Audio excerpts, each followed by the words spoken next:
This is the Lone Crater YouTube. We hope this video helps. Begin by planning the K-swap in detail. Assemble a 2000LB engine hoist, a rated engine stand, and a transmission jack. Clear a workspace with good lighting.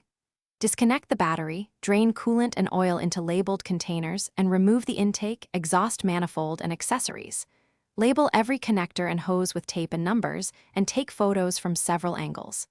Gather tools: 10 mm and 12 mm sockets, breaker bar, torque wrench, electrical tape, zip ties, and 5W30 engine oil for refill during. Prepare the K-Series engine and transmission for fitment.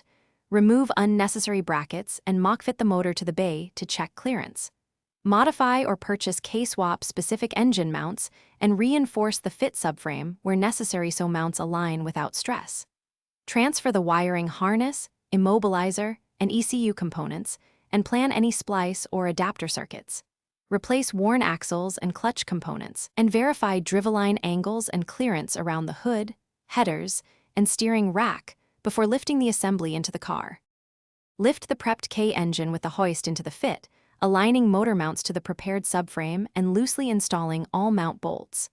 Once aligned, torque fasteners to the adapter or factory specifications, then reconnect the transmission, axles, shifter linkage, drive shaft, and exhaust.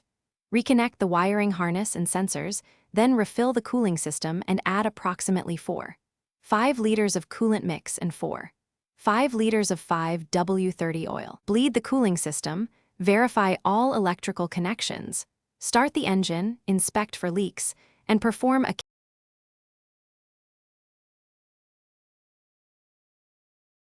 Thanks for watching. Consider subscribing if we helped you.